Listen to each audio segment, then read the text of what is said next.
Good afternoon.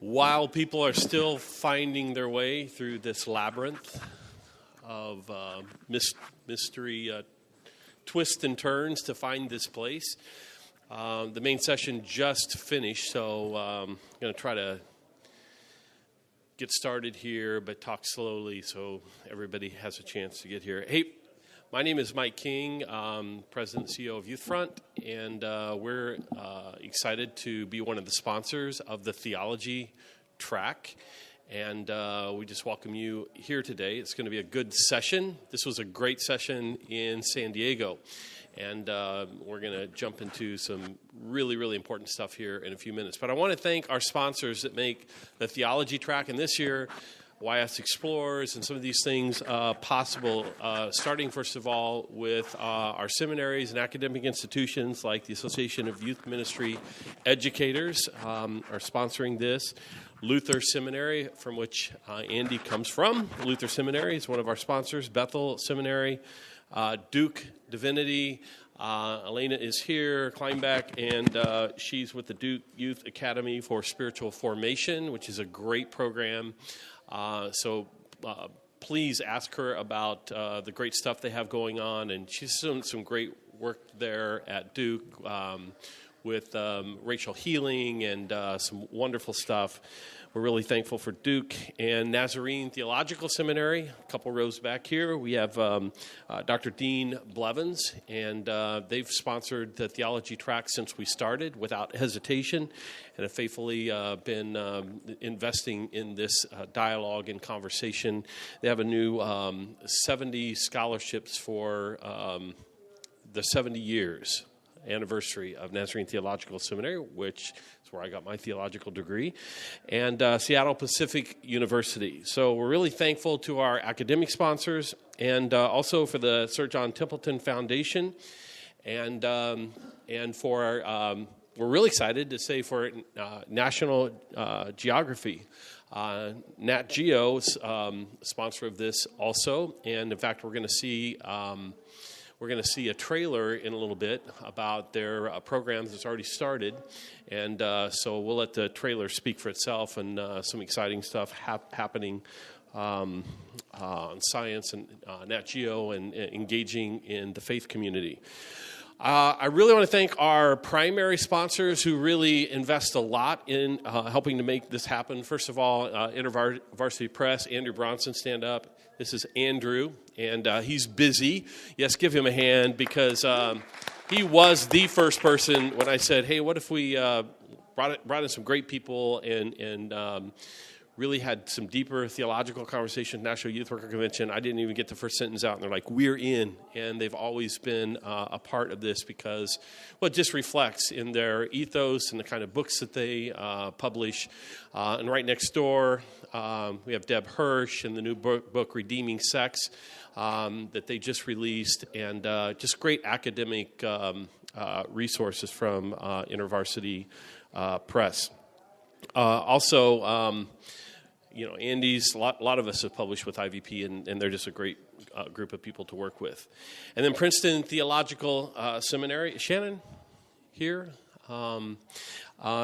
Their Institute for Youth Ministry, their Certificate in Youth Ministry program is a fantastic program. They have a new initiative that they're unveiling. And is anybody here from Princeton? Anybody here from Princeton? Okay. So if you want to know about that, come and talk to me about that. And then finally, one of our new sponsors, primary sponsors, is Abington Press. Jack Radcliffe is over here, and they're releasing a new book at this conference from Andrew Zersky called Beyond the Screen, Youth Ministry for the Connected But Alone Generation, which is a really, really important book. I was meeting with a group of pastors the other day, and they were talking about social media, internet, and I'm like, I know you're going to think this is crazy for me to say you've got to read a book that has youth ministry in it, but if you don't, you're making a big mistake. It's really a fantastic book. And so Abington Press, they're going to do several things. First of all, right now, this sheet that's on your that's from them, because they're launching a whole product line and resources and all kinds of good stuff. If you look on the back by their logo, if you see something written there, then you need to see Jack Radcliffe. And if you don't have it, then start looking around on the empty seats next to you. You'll see one that says Hollow Faith, and one that says Beyond the Screen, and you will get that book. And you can't just write it on there because Jack knows his handwriting, okay? So, and then also from 2:30 to 7:30 today, they're having a launch party for Hollow Faith and Beyond the Screen. And then for the first 100 people that show up at their exhibit spot, you get a bag of swag. Right? The first, how many? 3:30 to 7:30. First 100, bag of swag. All right, great. And 40% off. Wow, you guys you're gonna go under. Anyway, I think we've stalled long enough. The streams are now trickling in, and we're ready to turn this over. Laura Addis is going to be facilitating and doing the introductions, and we're just really excited that you're here for this theology panel on science and God. Thanks, Mike. Really glad that you're here. I hope that everything that you heard in the main room, the big session, was really helpful and kind of piqued your interest and made you realize that this is surely the best seminar that you could be at this time. So the theology track has existed at Youth Specialties for a few years now, and it kind of came out of an understanding that all of us are spending time with youth, but even more than that, all of us do theology, and that the primary relationship that we have with students is in relationship to God. And so what will happen is Andy will chat for a few minutes, Andy Root, and then Paul will come up and give us kind of a main idea to frame our conversation together. And then we'll listen in as Paul and Andy talk for a minute, and then we'll invite everyone into that. We really believe that this is a communal experience that we do together. So I hope that if you are a note taker, you will write down some questions, or that you'll keep those in your brain. The last kind of big chunk of our time together will be a conversation together, question and answer with some of the scholars that are in the room from these theological institutions, from you and from me and from everyone. So because the recordings at YS are pretty important for a lot of people who can't come to the actual seminars, they buy the recordings. If you have a question, I'm going to ask you to move up to the front towards here. These second two rows are both kind of empty right here, and all have this mic. We need to be sure that we put the questions into the mic so the people listening can follow through the conversation. Good? Yes? So let me introduce real quick Andy Root. If you don't know, Andy is a teacher, professor at Luther Seminary, author of like 6,000 or 7,000 books at this point, I think, something like that. So really involved in the Templeton Project and grant that brings science and youth ministry here. So you'll hear a little bit more about that from him. And Paul Wallace is a brilliant mind, both in the science and theological realms, an MDiv, along with physics degrees and professors and all kinds of different things. As you hear him talk today, I would imagine you will think, I want to know more about this. And if that's what you're thinking, Paul has written a book for you that you cannot buy right now, but you could pre-order it on Amazon. And then in February, a surprise will come to your house, and you'll remember, I did want to know more about that. So it's called The Stars Among Us. Stars Beneath Us. Stars Beneath Us. You can pre-order on Amazon, and then it will show up at your house in February. So Andy, why don't you come on, and we can get started, and we'll go. Thanks. All right, so I want to get Paul up here, but just to kind of frame this, you heard my big room kind of talk was really the need for us to be able to talk about God and to talk about God next to these big questions.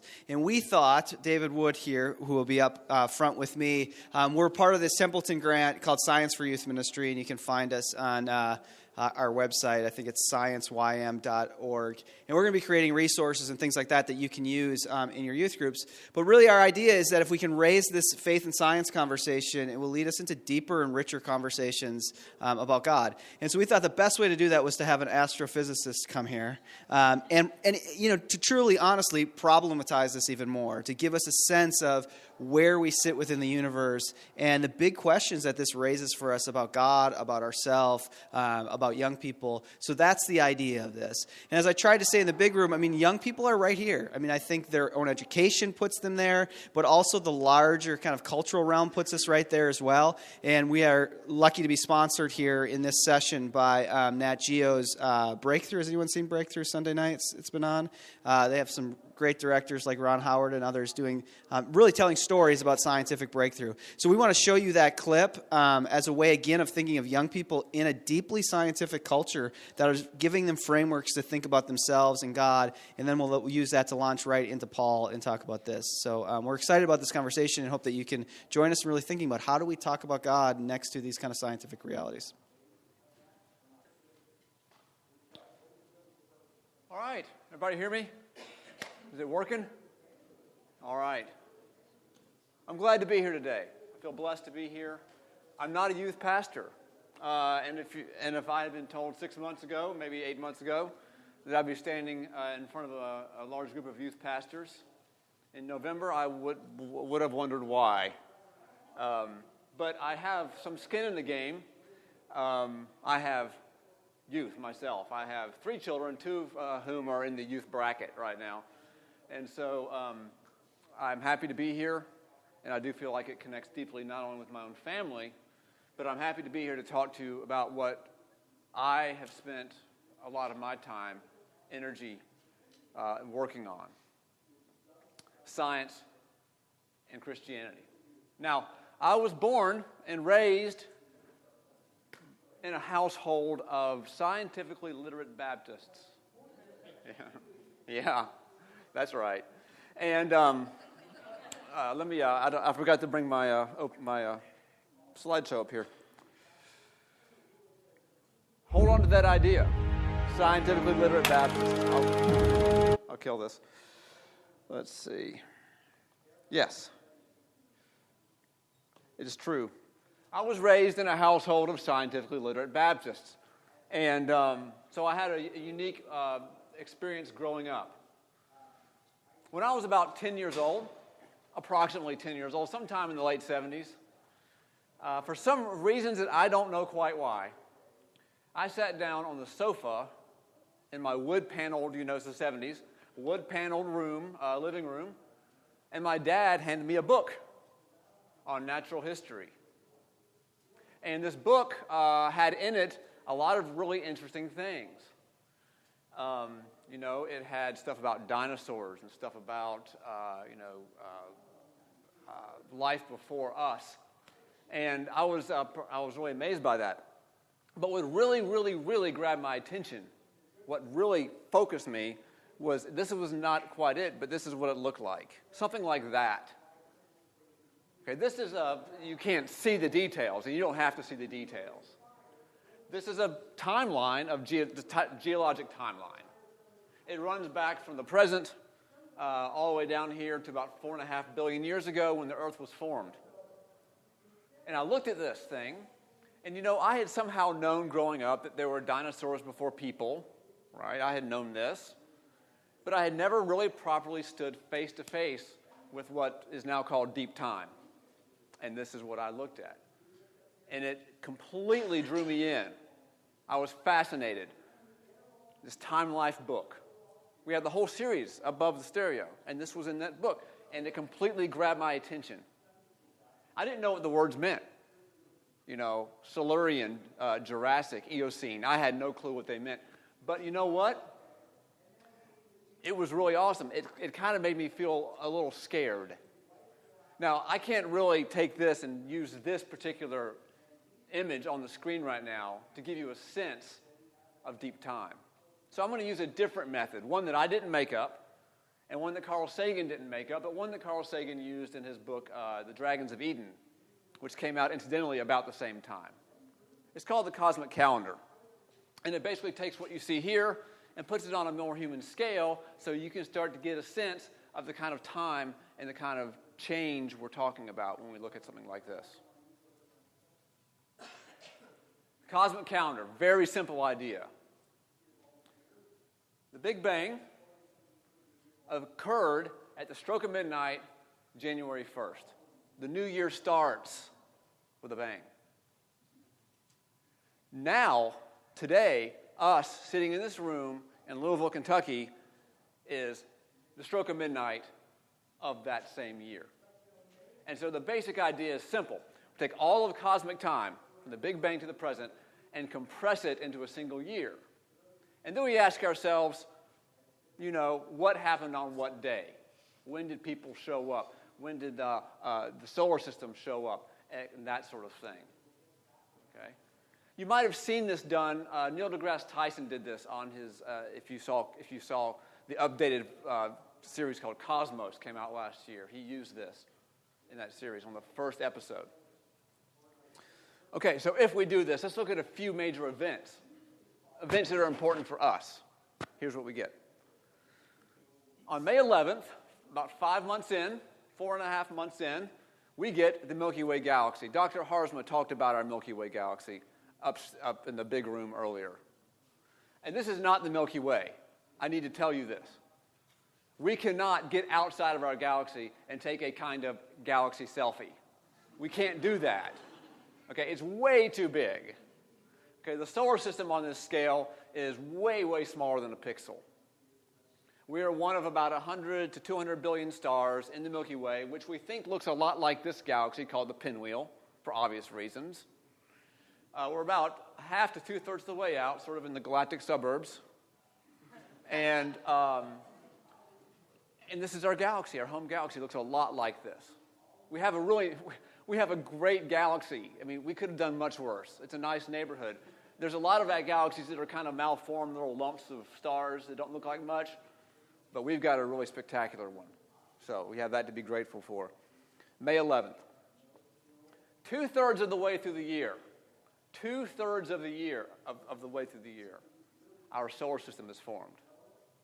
Now, it didn't just pop out of nowhere, like much of the cosmos. It evolved. It came out of something that came before it.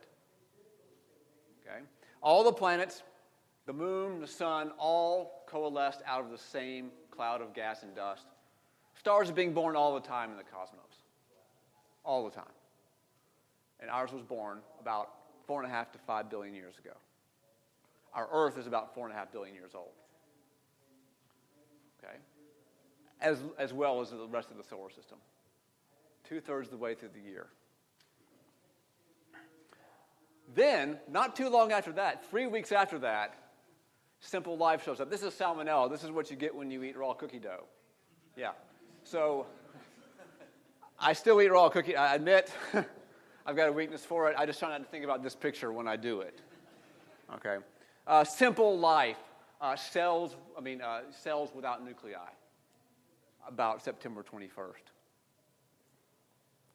Complex life, like this protozoa here, showed up later, on November 8th. This is always easy for me to remember when complex life showed up, because this is my wife's birthday. So it's very easy. Takes no effort. Helps me frame the whole thing. Okay? Complex life indeed. Life with cells showed up on November 8th. December 5th, multicellular life. Protozoa is a single cell. This is red algae, up close and personal. Okay, showed up on December 5th.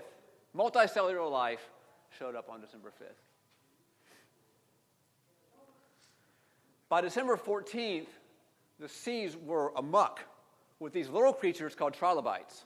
They were among the most successful creatures ever. They were plentiful for over 250 million years. They scooted along the bottoms of oceans that don't exist anymore. You can find their fossils in deserts, places high above sea level, that used to be ocean floor. And then, just as it does for us every year, at the end of December, things get really busy. They get kind of crazy busy. All kinds of things start happening. December 18th, the first fish. We've got 13 days to go, and the first fish have shown up. This is a nice fossil that actually can be seen in the Museum of Natural History in Washington, D.C. It's about this size, maybe slightly larger, the real thing. And you can see the fish with another fish inside that was presumably eaten by the larger fish right before. It was not even digested when the fish died, however that happened. Then, December 20th, plants appeared on the land. December 21st, insects began to fly. Insects had been around, but flying insects came after just crawling insects. December 22nd, amphibians. And on December 23rd, you had the first lizards. Pardon me. I couldn't remember the name of them. Yes, lizards is what they're called. Okay. And by about December 26th, mammals showed up. Oh, I'm sorry. I missed something. Something really important. On December 25th, okay, so lizards had already shown up. On Christmas Day, this is a deep irony, the largest mass extinction known to science occurred. Over 90% of all land animals died, okay, and over 70% of all marine species died over a very brief time. Now, that doesn't mean a day, all right? We're talking about a very brief time. Here is 100,000 years, 50,000 years. That's brief. Disappeared. Okay. After that, the mammals showed up, right? Yay, go team, right? Our ancestors, they showed up. They remained small. They remained quite small. They remained so small because dinosaurs were at this point, around December 29th, reaching their peak. They were large, they were toothy, and the mammals were small and remained small because they were low down on the food chain.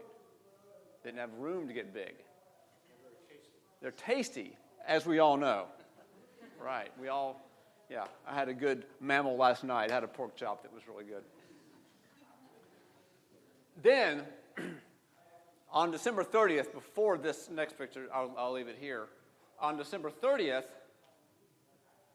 another mass extinction. There were probably we know of about 12 or so different distinctive mass extinctions, 5 large ones. It's believed that we are currently in what's called the 6th extinction, as the effect of human industry and so forth has reduced the number of species on the planet by an amazing amount.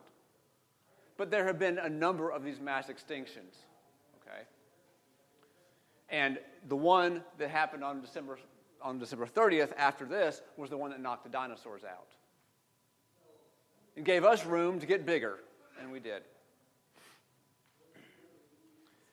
On December 31st, at 11:52 p.m., 8 minutes to go in the year, humans achieved their modern form. No more sloping foreheads, our jaws were smaller, our teeth were smaller. Okay?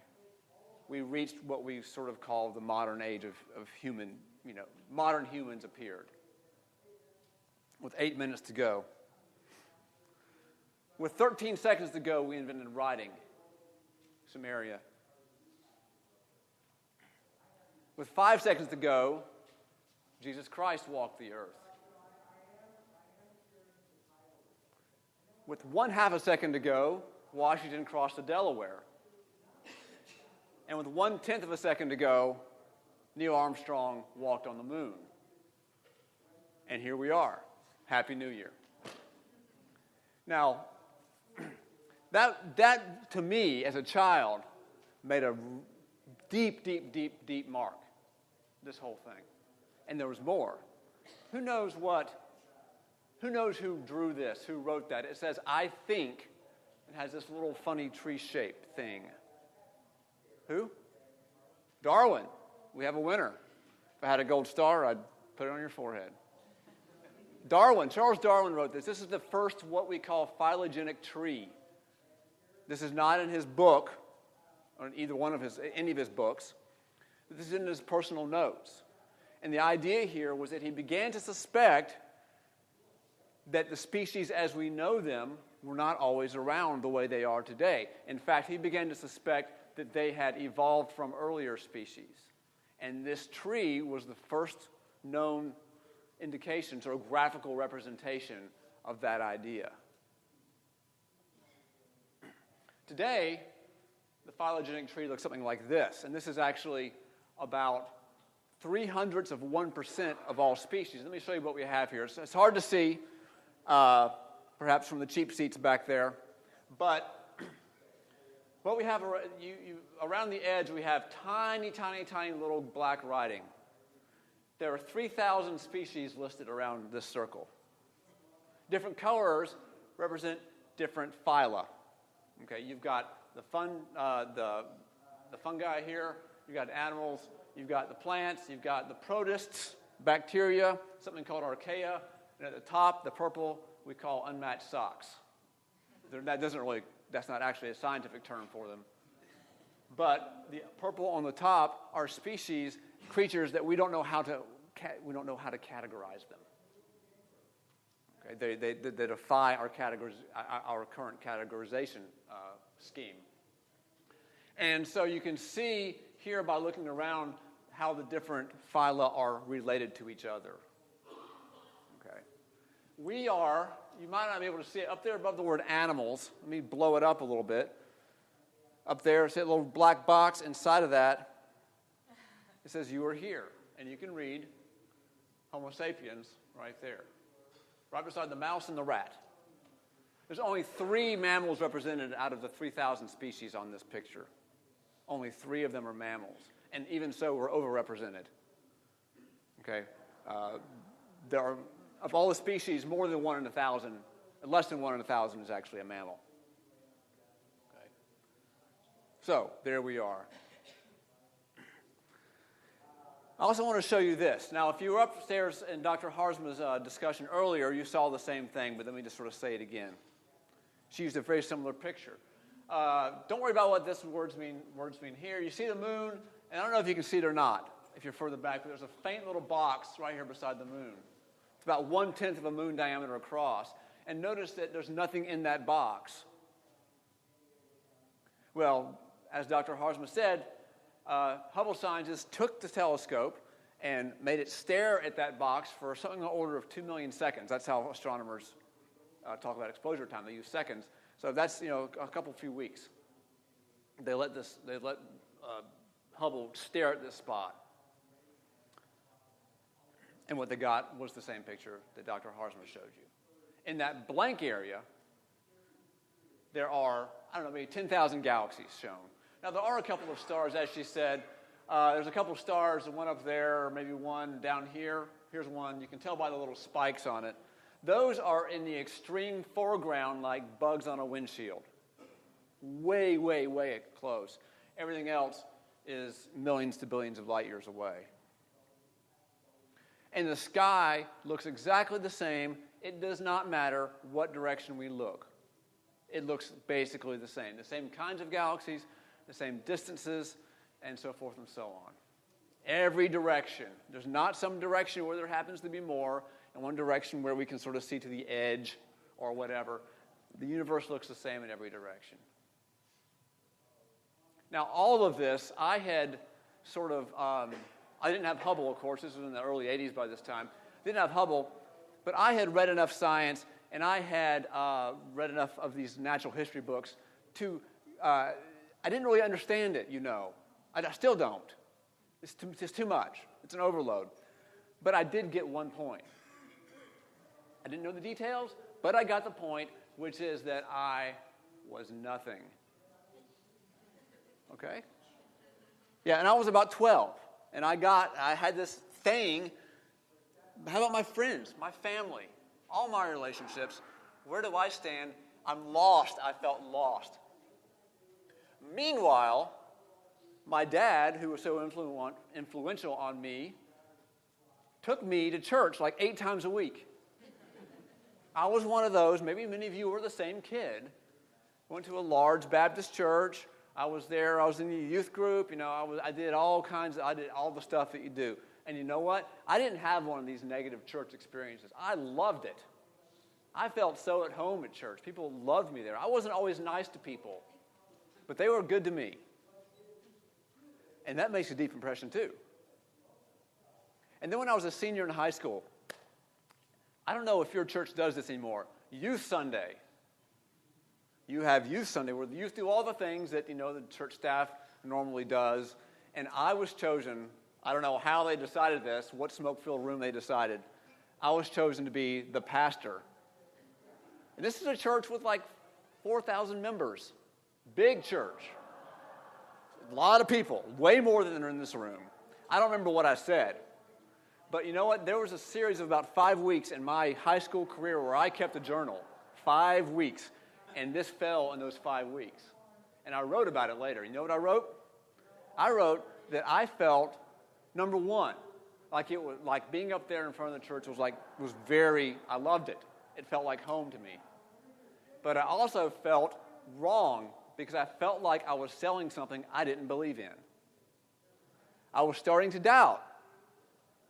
Okay, I was starting to wonder about science and God. I was starting to feel a little bit pulled away from the religion I was brought up in. And I think for good reason. They took me to church and they gave me a different book, right? They gave me the Bible. And it had this story in the front about Adam and Eve. And then I went back to my Time Life science book, and Adam and Eve weren't in that book. And the Bible didn't mention trilobites or stegosaurs. So I began to feel conflict, and by the time I was a senior in high school, I was starting to let it go. I was starting to abandon my faith, and I did. I did, quite frankly. I've come back, obviously. I'm an ordained Baptist minister. I've come back. And I would like to share with you probably the one story in Scripture. When you think about creation in the Bible, you almost always think about Genesis. That's the one everybody goes to, Genesis. There are other accounts of creation in the Bible. And the one that I think has been by far the most influential on me is not the book of Genesis, but the book of Job. And you might not think of creation when you think of Job. You remember Job? He had a hard time of it. That's him. Okay? Having a hard time of it.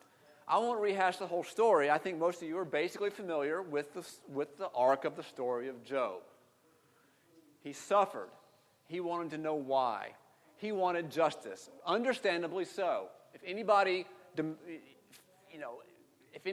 was right to ask God for justice, it was Job, and justice is what Job wanted. And for like 36 verses, Job argues with his friends about this. And it's poetry. It's beautiful. I encourage you to read it. But then God speaks. And when God replies to Job, God doesn't talk about justice.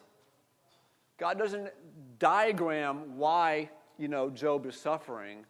God doesn't answer Job's questions directly. In fact, God seemed pretty much uninterested in anything Job had to say. What does God talk about? The cosmos. God talks about the created order. God takes Job on a whirlwind tour of the cosmos. That's God's answer to the most human and natural of questions. Why do we suffer? God starts with the sky and the earth and the seas. I don't think God mentions the northern lights, but, that's part of it too. So God starts with a big picture. But then, God takes a weird turn. Again, in response to Job's cries for justice, God starts talking about mountain goats and talks about how much he loves the mountain goats. God starts talking about the mountain goats and how he sees them give birth and how the mountain goats live far from human concerns, far from the human cities, and how God attends to them. God also talks about the wild ass, the wild donkey. I'm sure at this point Job is like, what? Why are you telling me about the donkeys that live way out in the desert? The donkeys, God says, the wild ass has no concern for humanity. The wild ass mocks human concern. The wild ass laughs at the tumult of the city. Doesn't matter. What God is doing is placing Job in a reference frame in which human concerns seem peripheral. God is taking Job out to the margins of creation. And God keeps going. God talks about the ostrich and gives more time to each animal. The ostrich has more time than the ass did. The ostrich is the most foolish animal in creation. It tries to fly, but it can't. It lays eggs in the middle of the desert and leaves them there to die or to be eaten by other animals, and sometimes it even treats its own young cruelly. And God doesn't judge that. God seems actually kind of happy with the ostrich, as foolish as it is. God talks about the vulture and how the vulture preys on dead things and how the vulture feeds blood to its young. In other words, God is pointing out to Job the brutal and violent parts of the cosmos, and God is not saying this is bad. God is pointing to this, and God seems almost pleased and happy with it. I'm not making this up. You can read this. And then God goes mythological. God starts talking about Behemoth, the great beast, of sort of representation of chaos. And even beyond that, God shows Job Leviathan, which is the very embodiment of chaos. Now, chaos has an ancient meaning. It's what the Hebrews most feared. The oceans, waters represented chaos. And God was understood to be holding chaos back all the time.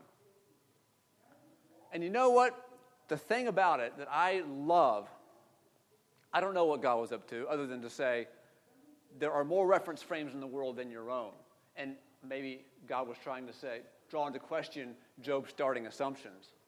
But what is really interesting to me about this whole story is that when God finishes this 125-verse long speech,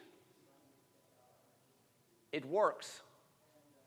After this, Job stands up from the ash heap, Job brushes himself off, and goes home.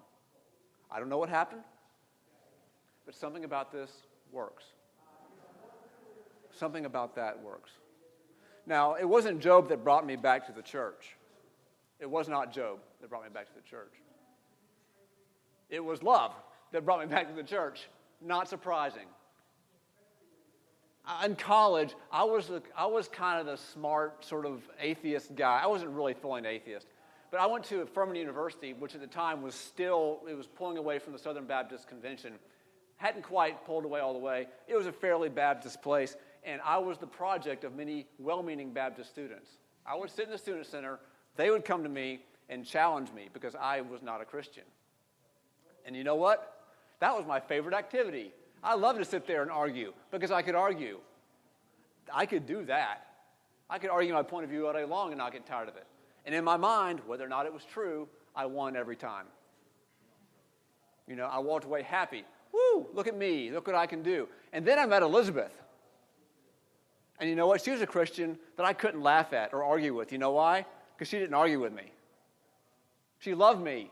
She looked at me across the table, and it was like, oh no. Oh no, she's actually wanting to know me.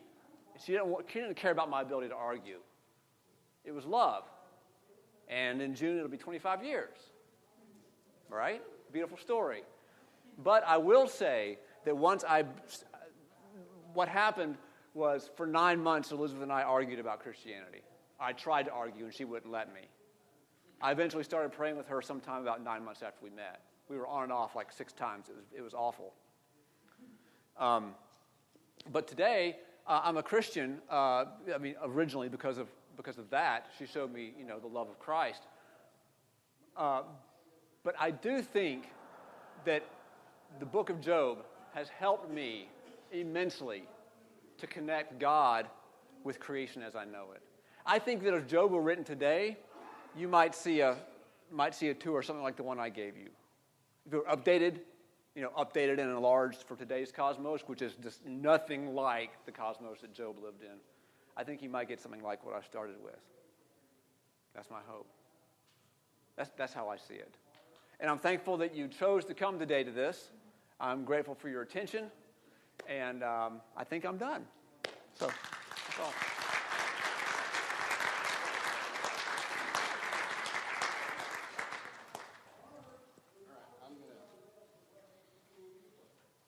Hi, I'm David Wood. I work with Andy on the Templeton Project with youth. We call it Youth for and Youth. It's your name. It's your name, man. Yeah. It's called Science for Youth Ministry. There we go. Yeah. Right. Anyway, we're going to start off the conversation, but I want to emphasize that we want your questions. As I have experienced it, you've been subjected to more than 3 hours almost now of talking about science and have not had any chance to raise your hand. So we want to make sure, we don't have much time because we've lost some time, but in terms of how we started, but be thinking about a question you have and don't hold back. This is your chance to engage and for us to engage with you. So be thinking about that. We have some scholars here who are going to pose just a couple of very brief, short questions and not give us speeches, including us, because we want to hear from you. So I'm going to throw it to Andy first. He has a comment or a question to make. Yeah, I want to make sure we continue to push this into ministry and to think about young people. And then, Paul, I'll get you to kind of respond to this. And I fear that my question isn't formulated enough, so hopefully this won't seem weird. But it seems like one of the forces that we struggle with in the context of ministry is that there's this overall assertion that the position of those who have faith are immature people. When you see deep time, the automatic reaction is to feel like, oh crap, or maybe you say something worse, like I'm so small, I'm so insignificant. And I think that the larger ethos within the cultural context is people will say, well, if you're someone who needs faith, like if you're not brave enough to deal with deep time, well, then it's good for you to have faith. But I'm someone who can deal with these facts. Like I'm a mature, courageous person. And I think our young people kind of feel that tension, that they feel like, well, if I really take on these facts, then I'm an immature person, and how do I deal with that? And an author who has talked about this said that may be a very odd thing for those of us who have prayed a lot. Like in the midst of prayer, you realize that this is actually quite complicated. But if you have an immature faith, then these realities make faith seem really small. So I think my question for you, Paul, to get to interact with is, we see these facts, it feels like, wow, this is such a huge universe. Who am I? What does it mean to be a person? But I think one of the struggles against this that our young people see is how do we make a case for a personal world when this seems so impersonal?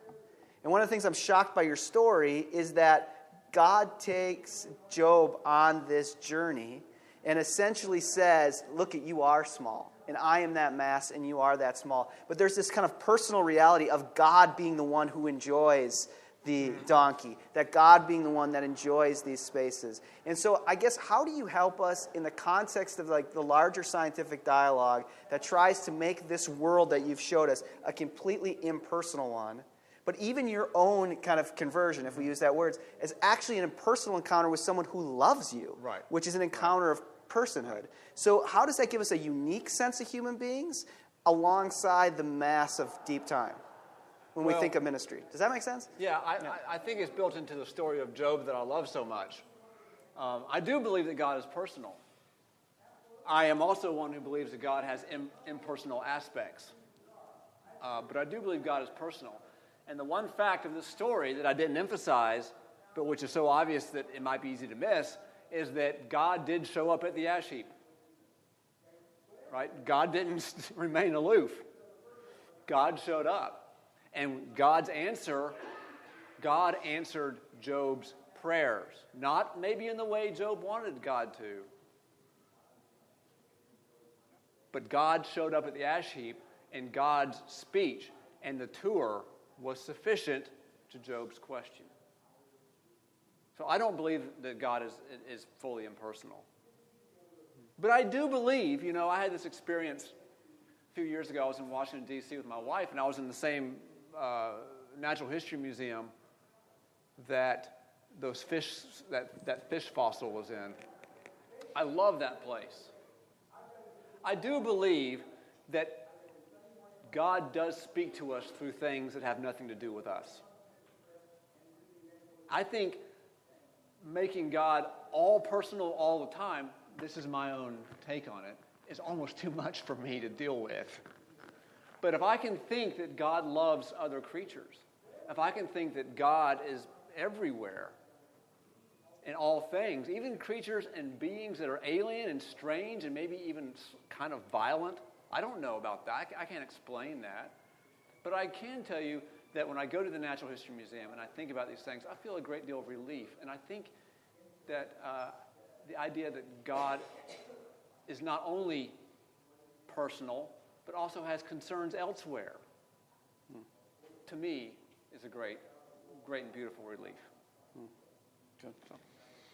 Is there a question anybody wants to pose from the audience? Yeah, right here.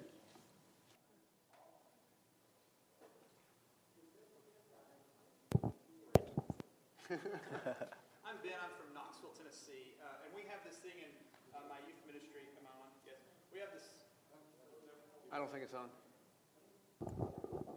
Is that working? All right. I'm Ben. I'm from Knoxville, Tennessee, and we have this thing in my youth ministry where we have this kind of catchphrase that the Bible's good for what it's good for. And by that we mean that it's not good at what it's not intended to do. So it's a theology book. And so I just wonder, is there a danger in taking that approach? And the reason I ask is I wonder about those who might be more evangelical even than myself, who would think this is a slippery slope sort of thing, that it's a step toward liberalism in the classical sense of liberalism is the max accommodation to modernism, so we're just accommodating. And so I wonder if there's a danger in approaching Scripture as a theology book and allowing science to be science and Scripture to be theology, and if you would see any danger in that. You want to go? I got something. Go for it. I'll share this quote with you I actually I knew I was going long, so I cut my talk a little short. And this is actually my own answer to that question. I don't know if it will satisfy or not, but it does rely on C.S. Lewis, who was one of the first people that I read when I first became a Christian back in 1991, and who made me feel, I still love to read Lewis because he's just such a good writer. I can't always agree with him, but I agree with him about this. It is a profound mistake to imagine that Christianity ever intended to dissipate the bewilderment and even the terror, the sense of our own nothingness, which come upon us when we think about the nature of things. It comes to intensify them. Without such sensations, there is no religion.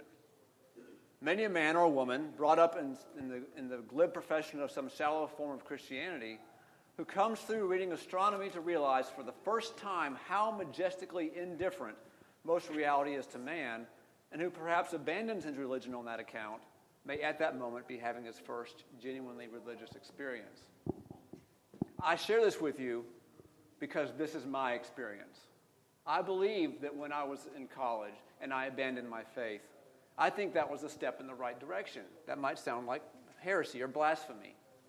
But God is bigger than our ideas about God, way bigger. And slippery slope, yes. I think it is a slippery slope. But there is something beyond that slippery slope. This is my experience. This is my story. I found something beyond it, and it is love.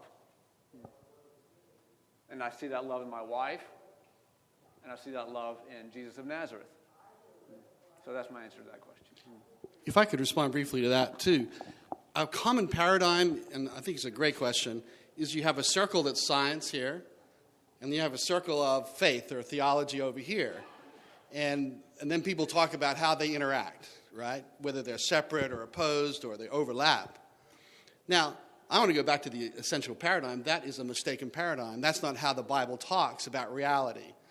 So if we are to imagine anything about spheres, science belongs entirely in the theological sphere. It's not a separate thing.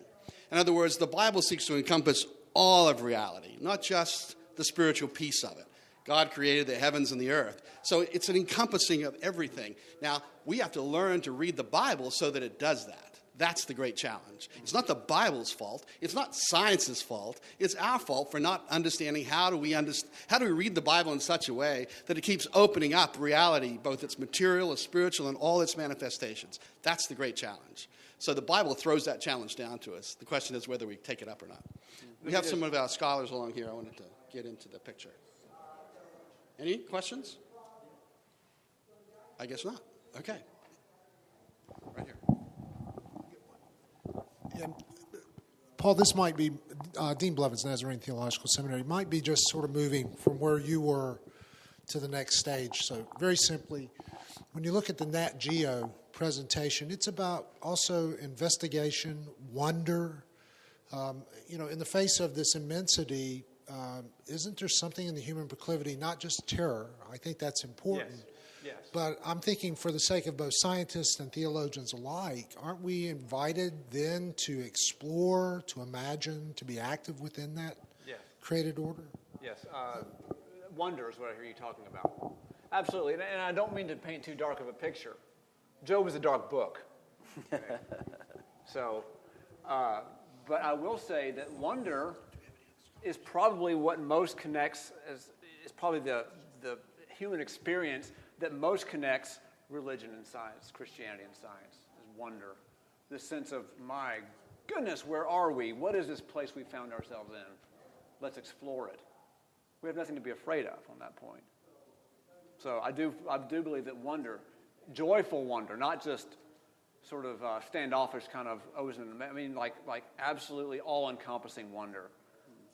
Not only to discover the cosmos, but to discover ourselves within it and as part of it.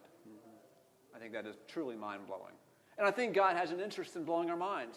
I think that's a good thing.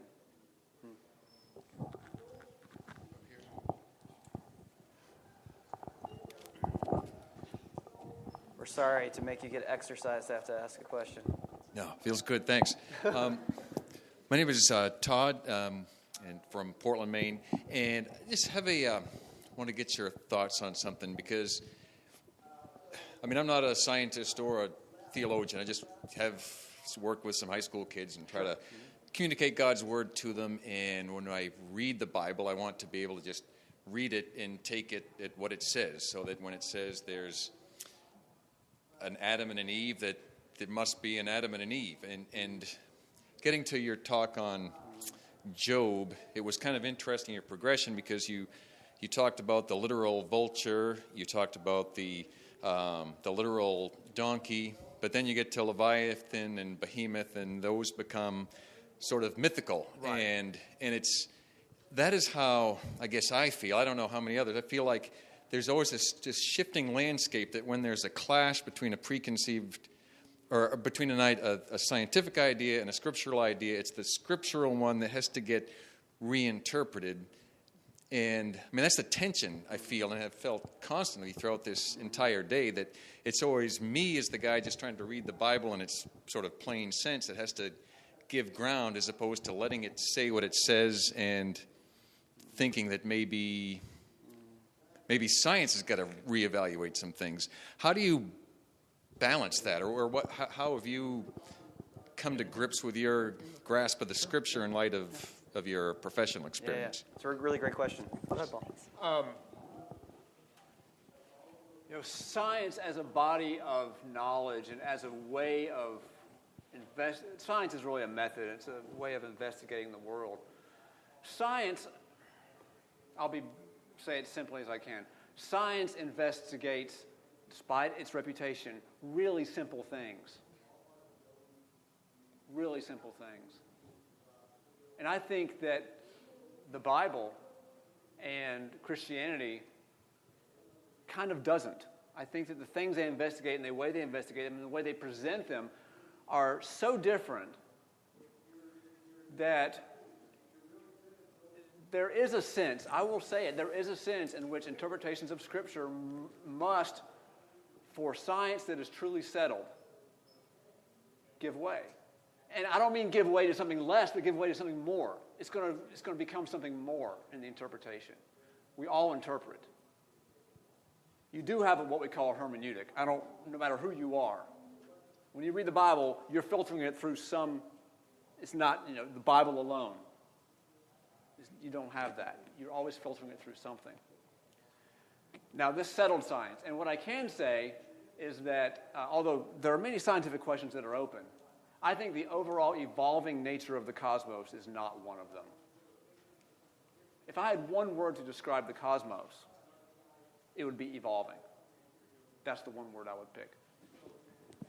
And I think that in my view, the only way to read the Bible faithfully is to let it be shaped by that knowledge. It's not going away. Our scientific understanding of the world is not going away. What are we to do as Christians with that? My answer is to read the Bible as David suggested, with this knowledge of the cosmos, of the natural world. Let it be read through that, among other things, but you can't ignore it. You can't push it away. You will ghettoize our faith if you disconnect it from scientific research understanding, our best understanding of the cosmos. It's going to become progressively insulated and ineffective, and frankly, it's going to lose its power. So I think you do have to let science be what science is. Okay. Without doesn't mean becoming an atheist. Okay. Doesn't mean becoming an atheist. And I think it's a great question, and I think the struggle is, and then we often miss this, but we feel it, I think, in the context of ministry, is that in some ways there's a difference between the presumptions of the scientific perspective and scientific theories in themselves.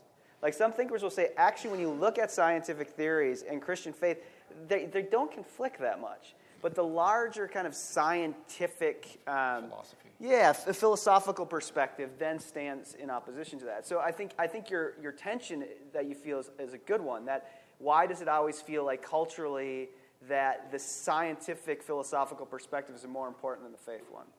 And we've been on a 500-year history that has shifted that. I mean, if we went back to the Middle Ages, your religious perspective was the one that set the terms for anything. If someone ever acted weird here, we'd all say that person has a demon in them. Some of us might still say that today. Most of us wouldn't. Some of us would say that person needs a therapist and some medication to make sure that they're okay. I mean, this has been a whole cultural shift where the kind of perspective of faith ruled the day to the perspective where now science does. And our young people can't necessarily extract themselves from that. So the question of reading the Bible in its plain sense, I think we should maybe deeply yearn for that, hope that we could do that. But one of the things that these 500 years have taught us is that it's very hard. No one in this room is having the same experience. And so we're all located in a kind of interpretive position where we're at. So I do think we can claim and demand or kind of stand on the fact that what the Bible is that the Bible is trustworthy on telling us who God is and how God acts. And that we should continue to hear it as normative claim on who this God is and how this God acts. But we have to remember that the Bible wasn't written for us. It was written to Israel and in ancient Israel. And that immediately puts us in a hermeneutical perspective to wonder what's going on here. How do I interpret this? But that it still stays incredibly trustworthy on being a book who reveals who this God is and how this God acts, which is what's so fascinating about Job, that it's revealing who this God is and how this God acts, that this God does care for those who are broken, but you cannot make this God your pet. God says, I am not your nookie blanket. You will not use me this way. I am a God that stands beyond, and I am with you in the brokenness, but you do not remember how far my voice goes, how deep I go, and you matter to me, but you are so small compared to my vastness and compared to the universe. And so that does give us something, I think, to wrestle with. So I think we should feel this desire to read the Bible in plain sense, but it becomes really difficult, and if our response to young people is that they feel this utter cultural tension that de facto says scientific perspective is more true than the religious perspective. And we can grieve that, but it's really nearly impossible, I think, to stand outside of it. And we need communities that testify to what they experience through reading this text and how they find God in encounters of love and mercy. I was at a conference years ago where Marilyn Robinson, the novelist, was talking, and she was sitting across from a scientist, and they were discussing faith and matters of faith. She's a deep Christian herself, and he said something like, in his commentary, he said something like, well, science explains X, Y, and Z. And she stopped him and said, no, science doesn't explain.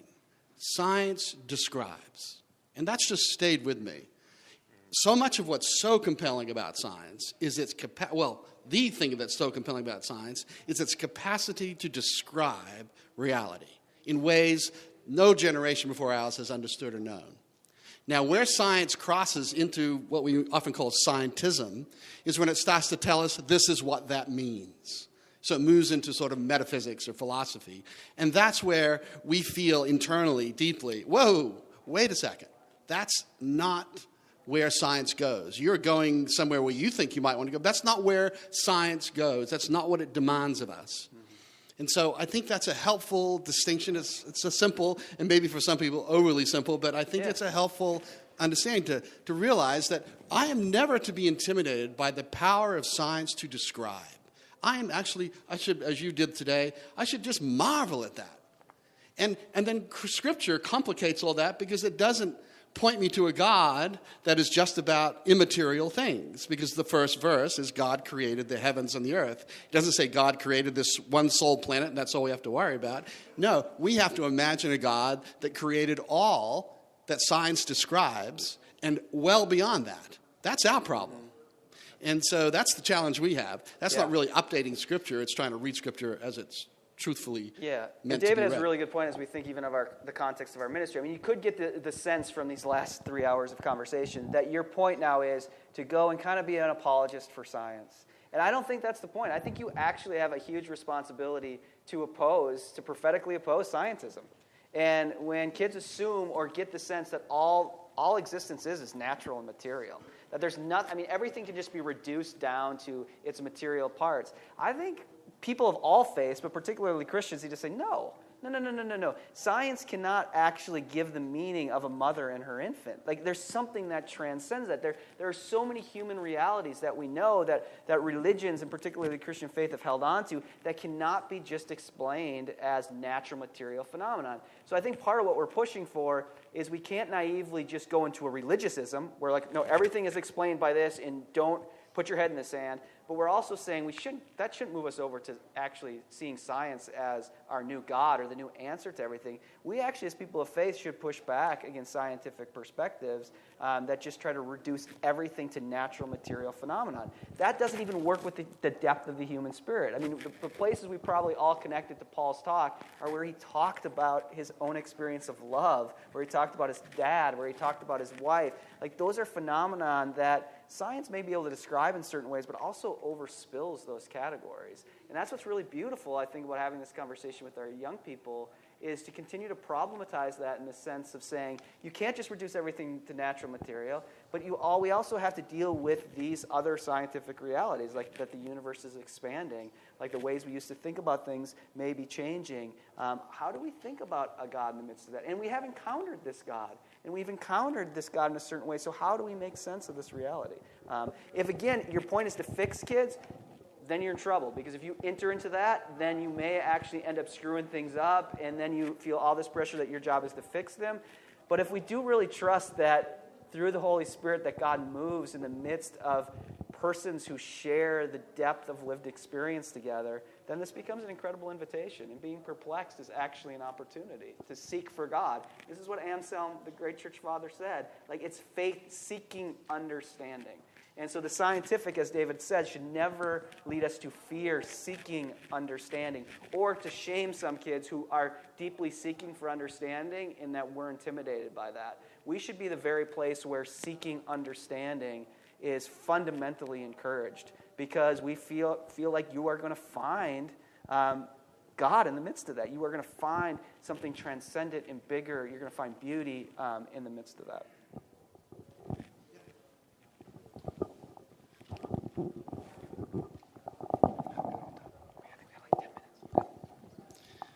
My name's Chris, and I hope I can formulate this question well. It's almost a follow-up, but it leads somewhere else, too.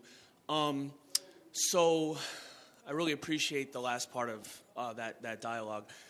I think back to Romans 1, 18 through 20, right? And we focus on God's invisible qualities have been made known, but did we skip over first part in Romans 1:18?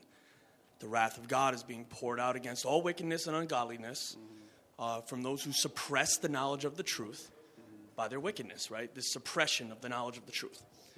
And that's an active suppression. When you look at it's katakonton. It's an active suppression of the knowledge of the truth. And so you have this thing that Paul begins to talk about, okay? And we also know that we all live with worldview, and our worldview causes us to create certain presuppositions by which we approach whatever it is we're going to approach. And so we have this state of being, of this suppression of the knowledge of the truth, and the fact that we all exist with a particular worldview and make presuppositions about things. And we don't look at facts independently of that. That being said, when we will look at even past this view of everything that you've given, which I very much appreciate, when we look past that, what does that mean as we move forward? For instance, my question is this.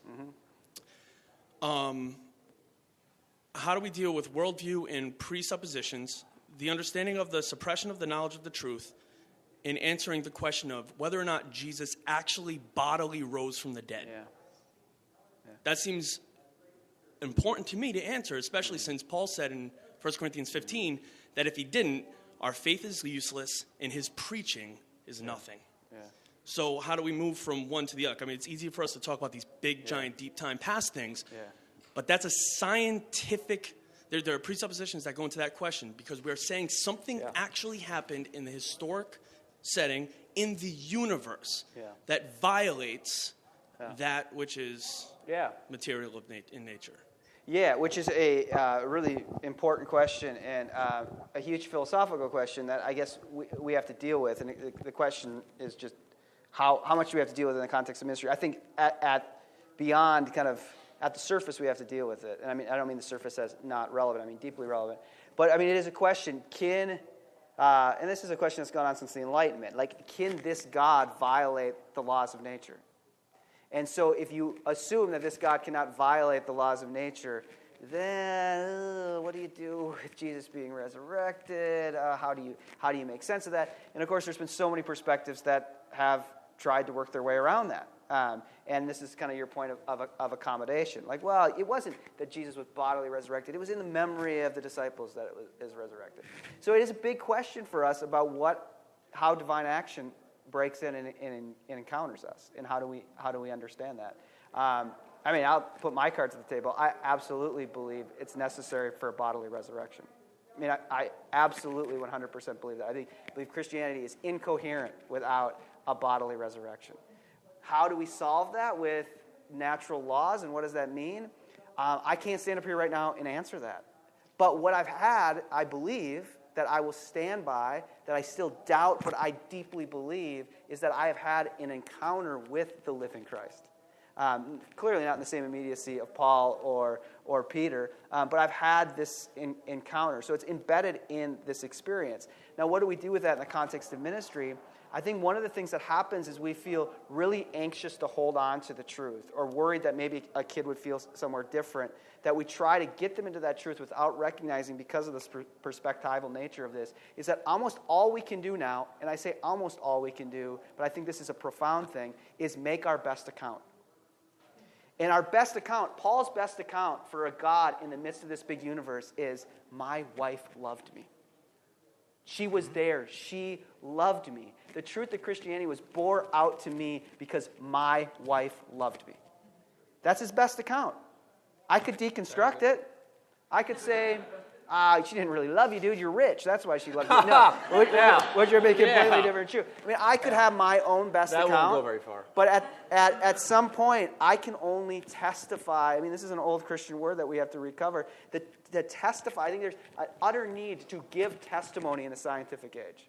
How does God break in? And I mean, if we go with some kind of Newtonian laws that these are the laws, you can't break into them. How do you have a resurrected Christ? I don't know, but I know Jesus came to me. Or I know Jesus came to my grandmother. Or I know that in the midst of burying my father, the Holy Spirit was there for me. And I think in some ways that's what Paul is doing, is giving his best account. And I think we have to recover that in this time, is how do we help young people? Well, how do we help young people hear a lot of adults give their best account? And sometimes their best account is, I believe, I have no idea how it works. And sometimes it is, no, I figured this out for myself. So how do we help them hear a best account and then be able to create their best account? My personal best account is that the utter coherence of a bodily resurrection is incredibly significant. And I give that not from a scientific perspective, but from an actual experience of the divine being, which I think happens in a world where scientific realities exist, and I have to somehow make sense of those. So it's a great question. There's way more to say on that, but go ahead. Let me just say that all of us have this idea of the laws of nature. That's a metaphor that was invented in the 17th century. I'm not saying it's wrong. I'm saying that you need to be careful because we have this metaphor in our heads, the laws of nature, which maps pretty well to what we see around us, but is that the end of the story? We don't know what the laws of nature are. We know what some of them are if we're going to adopt that metaphor, but we don't know what they all are.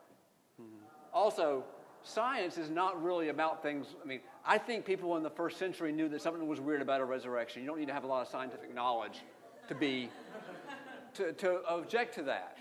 I think they knew something was weird about that too. But I do believe in the bodily resurrection. But I do think that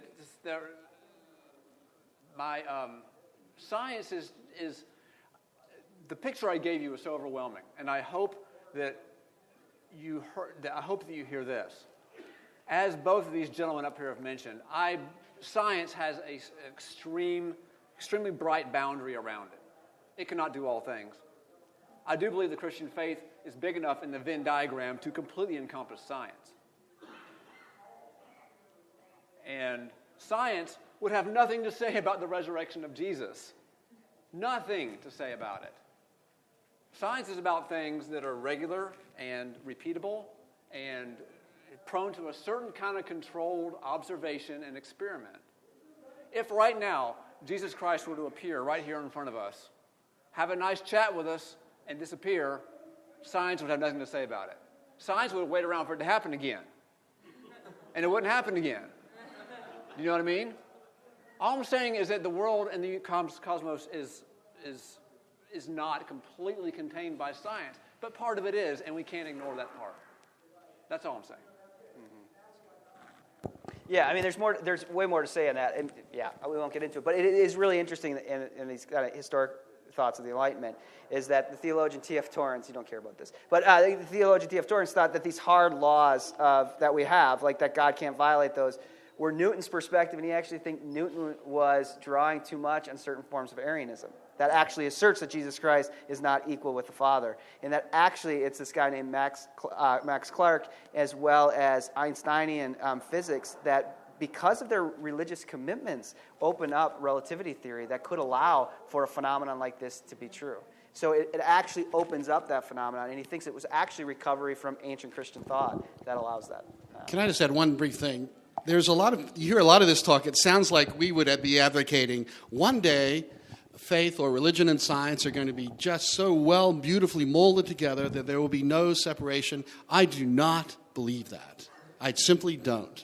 There will always exist a tension. The question is, what will be the nature of that tension? How will these two understandings of the world relate to one another, interact with one another? But they will never be one in the same. Maybe on the day the kingdom comes, there will be something of that beauty, but not as long as we exist in this world. Yeah. So I don't want us to be heard as if saying there's going to be some nice, easy marriage between these things. Because science, I don't think, will ever prove the resurrection of Jesus Christ. I don't think that's ever going to happen. That doesn't mean, now, if we base our faith on that measure, then we're in trouble. No question about it.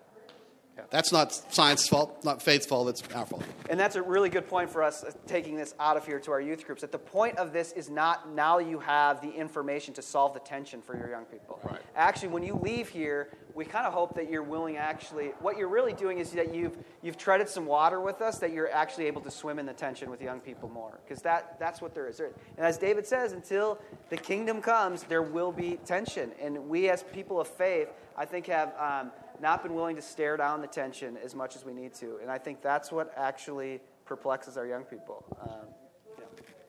I'm going to be heretical here and say I think Ken Ham wants to resolve the tension. That's what I would say. Go for it. Okay. And a lot of liberals want to resolve the tension, too. Yeah, we have time for one more question, I think. Yeah. Yes, back here. One more.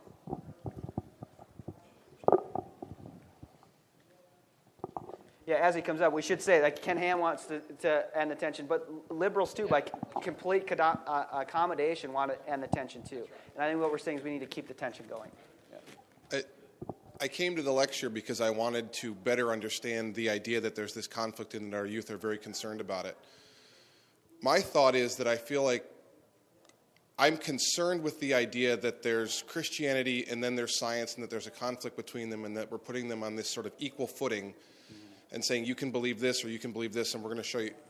To my mind, science has to be entirely subject to Christianity. That's how I read the Bible. God intends to be first in my life and his view of this is. And so I feel like I could picture a believer in, ancient Egypt or in a Roman city or in a Greek city saying, because of this new science that we've come up with, I'm abandoning my faith. And I feel like 500 years from now, we could have a believer saying, well, clearly their belief that science could disprove God 500 years ago is just as ridiculous as our belief that God isn't, he isn't this belief system that can be juxtaposed against our understanding of a creation that he made, is my thought process of it. So I'm trying to explain to students there isn't a conflict there, not necessarily I'm going to explain away scientifically some of these things. Mm-hmm. I guess that's my thought. Yeah, I think one author says the issue with the science-faith debate is in some ways why it's so perplexing is because it really has the feeling of an intramural conflict. And what he means by that is that the science only really can take the kind of purchase that it does because of Christian faith. That science wouldn't work without the sense that the cosmos is ordered and the sense that there are contingent realities. Not divine. Yep. And so, so I think that becomes something that we really have to wrestle with. Is actually one of the ways we can live under the tension is to remember that in many ways, this, at least Western science, only exists because of the space the church creates for it. Actually, so that keeps us from these diabolical kind of opposing forces. That these really exist in the same kind of history, really. I just want to close with this one little story. We were studying Genesis with one of our adult ed classes at the church, and one of my people said, as we were sort of reading through the first chapter of Genesis, with all the sort of framework in mind about where humans show up, on the calendar, and he stops in the middle of this and says, "This is astounding. This is a document written, 3,000 or 4,000 years ago, and humans show up at the very end of the story, exactly how we are coming to understand." And it was a simple claim, but I thought it just triggered for me this sense.